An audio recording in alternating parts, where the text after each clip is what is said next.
This is Support is Sexy, episode 162. How do you define failure, and how do you let failure define you?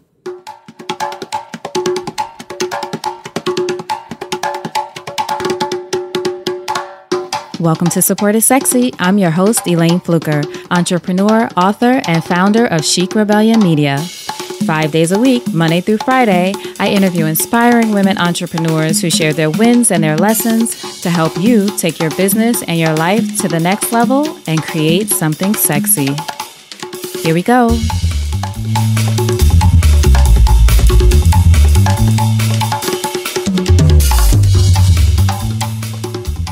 Hi, everyone. Welcome to a new episode of Support is Sexy. I'm so happy to have you here. It just would not be the same without you. So today we are continuing with our series on failure, which started with episode 161. So if you haven't heard that yet, go back to 161 and listen to that episode and then jump into this one. Today, this is part 2 of our series on failure. And what we're going to talk about today is how we define failure, or more importantly, how we let failure define us. Now, some of us take on the beliefs of others from very early on and throughout our lives, whether it's parents or teachers or whatever kind of powerful influences we have in our lives. We take on this belief that failure is to be avoided at all costs. Otherwise, everyone will end up disappointed in us, and we will end up disappointed in ourselves, right?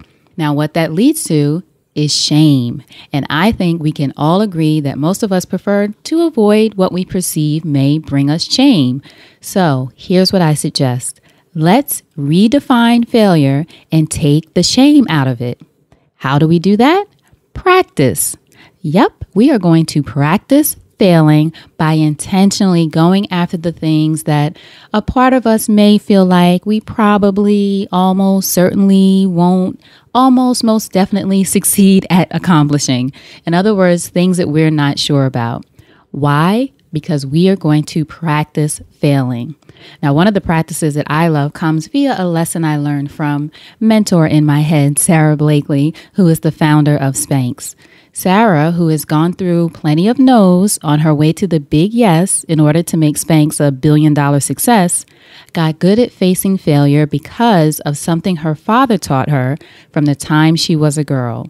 Sarah has shared in many interviews, and I admit I try to catch most of them because I'm obsessed with her, but she has shared that her father used to ask her each day, "What did you fail at today?" And she would be expected to explain what she went after that day, and in some cases, what she failed miserably at that day. This could be anything from trying out to the school play, anything that she was going after when she was younger. Her dad would want to know what she failed at that day, and he would be disappointed if she didn't fail at something. And when she did fail, the result was a high five from a proud father. So think about it. How great would it be if you got a high five for your failures rather than feeling like this is something shameful or this is a reason for you to hang your head low? Let's make a decision that this is how we are going to redefine our failures moving forward. So in this episode, I'm going to share a few ways that I think we can do that, redefine our failures. The first one being, because you're an ambitious person, when you fail at something, it's because you're trying something outside of your comfort zone, which we all know is where the magic exists. If you don't stretch, you don't grow. And if you're not growing, you know what they say, you're dying. So to live your life to the fullest, you gotta be willing to take that risk and stretch outside of what's comfortable.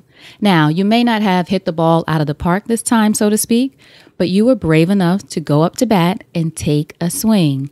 So define that as a high five. Another way to redefine failure, you learned a lesson about what works and what doesn't. And what's more valuable than firsthand experience? I think nothing. It'll stick with you more than it would if you were just a spectator. As Daring Greatly author and researcher Dr. Brene Brown says, you were in that arena, fighting your battle, not sitting in the stands. You were not there to be a spectator. You decided to get in the fight, even if you failed. Define that as a high five. And then the final way that I'll mention that I think we can redefine failure is, you know you've got more to offer the world. Whether you decide to go after this new idea, venture, or passion full out or not, there's something in you that is curious, that's ready to experience something new. You are trying to go for something else, experience something else. It's something inside of you that is saying, there's more of me to give. There's more that I can offer. There's a part of you that is open to a new challenge, even if it means you fail. Define that as a high five. You know, in a recent Support is Sexy podcast interview that I did with What Now, What Next founder Joanne Roberts, which was episode 158, if you want to go back and listen, Joanne talked about going through a tough period after she had to shut down her internet company and lay off her employees when the internet bubble burst. What she said was, I took to my bed.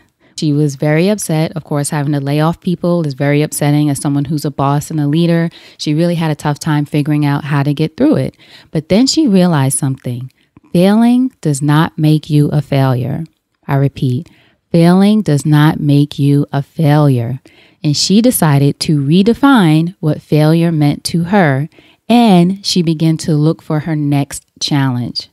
So what about you? How will you redefine failure? I want you to give that some thought and be sure to come back tomorrow for part 3 of our series on failure, where we're going to talk about how to process failure. Yes, I have some advice on how to process it because it is a process. You know, we have to allow ourselves to go through different stages of it, figure out what works for us as individuals. But I'm going to give some tips, or at least from my own experience, of how to process it. So thank you as always for listening. You know I appreciate you. For previous episodes, be sure to go to supportissexypodcast.com so you can download them there, have a listen, get caught up on everything. And again, be sure to come back tomorrow so we can continue our series. So until then, you know what to do. Go out there and create something sexy. And I'll talk to you soon. Take care.